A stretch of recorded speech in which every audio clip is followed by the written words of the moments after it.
안녕하세요, 여러분. 오늘은 조금 라이트하게 함수형 프로그래밍 마인드셋에 대한 이야기를 해볼까 합니다. 프로그래밍이라는 건 여러분이 아시다시피 컨셉과 추상적인 부분, 그리고 이론 등을 바탕으로 하죠. 그리고 거기에서 한꺼풀을 벗겨보면 우리가 흔히 이야기하는 패러다임이 있어요. 그리고 함수형 프로그래밍은 그 수많은 패러다임 중 하나이고요. 문제를 해결하는 하나의 관점, 그리고 마인드셋이라고 볼 수가 있어요.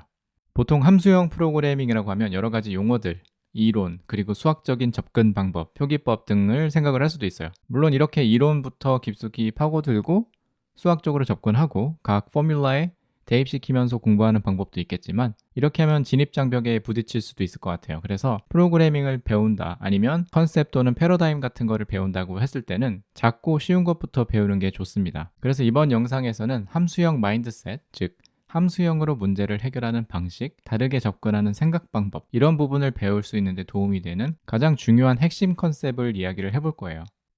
함수형 프로그래밍에서 아마 가장 중요한 건 순수성이라는 개념이 아닐까 싶어요. 내가 짠 함수가 순수한지, 내가 만든 루틴이 순수한지, 이런 순수성을 지향하는 자세가 바탕으로 깔려 있어야 된다고 생각을 합니다. 그리고 그 중심에는 사이드 이펙트 최소화하기, 그리고 순수 함수 사용하기, 이런 부분들이 있어요.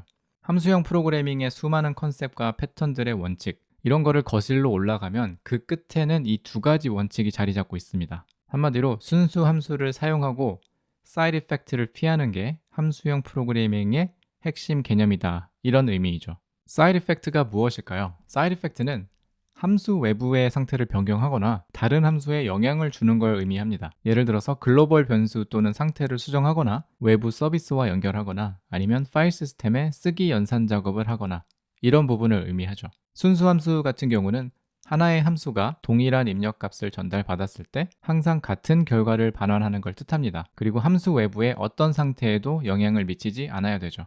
여러분들이 개발할 때 함수를 만들면 보통 요구사항에 맞춰서 그 기능을 구현을 하게 되죠. 일반적으로 내가 어떤 패러다임을 사용할 건지, 예를 들어 함수형을 사용할 건지, 객체 지향을 사용할 건지, 이런 부분보다는 구현에 집중을 하겠죠.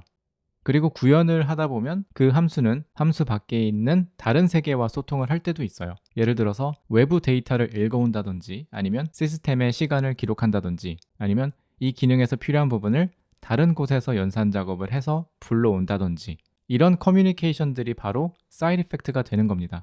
하지만 함수형 프로그래밍에서 순수 함수는 이런 사이드 이펙트를 최소화하거나 없애는 것이 중요합니다. 오로지 함수로 전달된 인풋에 함수가 해야 되는 기능만을 수행을 하고 의도된 결과값을 반환해야 되는 거죠.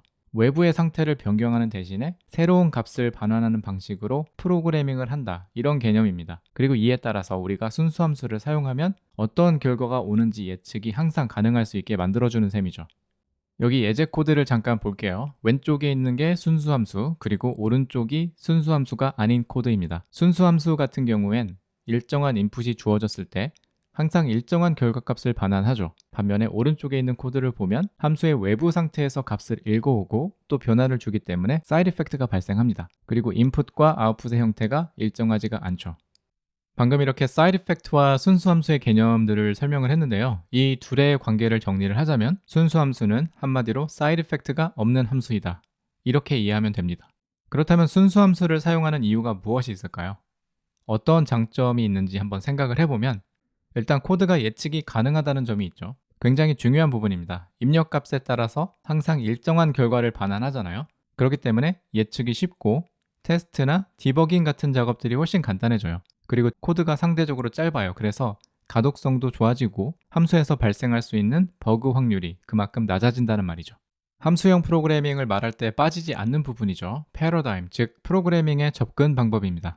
명령형 프로그래밍, 그리고 선언형 프로그래밍, 이런 방법들이 있는데요. 비교를 해보면 명령형 같은 경우엔 어떻게 보면 우리가 가장 많이 사용하는 방법, 그쵸? 그리고 보통 기능 구현할 때 가장 흔하게 사용되는 패턴이에요. 구체적으로 지시사항을 명령하는 패턴입니다. 어떻게 할 것인지를 구체적으로 표현하는 그런 접근 방법인데요. 예를 들어서 내가 이 작업을 할 건데 이걸 이렇게 하고, 그리고 다음에 저걸 하고, 그리고 이런 순서대로 해서 이런 형태의 결과를 만들어줘, 뭐 이런 식의 방향성을 가지고 있고요. 선언형 같은 경우에는 어떻게 보다는 무엇을 할 건지를 선언을 하는 거예요. 그래서 구체적인 방법을 제시하기보다는 내가 원하는 게 무엇인지를 표현하는 방법이죠. 그래서 명령형과는 반대로 내가 이런 결과를 원하니까 만들어줘. 이런 식의 방향성을 가지고 있습니다. 선언형 접근 방식과 함수형 프로그래밍은 밀접한 관계를 가지고 있어요. 왜냐하면 함수형 프로그래밍에서 가장 중요한 기본 원칙이 되는 게 순수함수 그리고 사이드 이펙트를 최소화하는 거잖아요. 그리고 선언형에서 추구하는 방법이 바로 이 순수함수들로 이루어진 코드라는 것이죠. 그래서 명령형과는 다르게 상태를 변화시키지 않으면서 순수함수들을 사용해서 사이드 이펙트를 최소화하고 예측이 가능하고 버그 발생이 낮은 코드를 작성할 수 있게 도와줍니다. 개념을 정리를 해보자면 함수형 프로그래밍이란 순수 함수를 중심으로 이 원칙에서 파생된 기법들을 사용한다. 그리고 선언형 방식으로 문제를 접근하는 하나의 마인드셋이다. 이렇게 볼 수가 있습니다. 그리고 이 원칙에서 파생된 기법들이 다양하게 존재하는데요. 예를 들어서 고차 함수, 커링, 합성, 파이프라인 등등이 있어요. 그리고 이런 주제들은 앞으로 제가 차근차근 다룰 예정입니다. 자, 그럼 다음 단계에는 무엇이 있을까요? 이런 개념들을 이해하고 배우는데 가장 좋은 방법은 아무래도 직접 해보는 거겠죠. 이번 영상은 코드보다 이런 기초 컨셉들을 위주로 설명을 했는데요.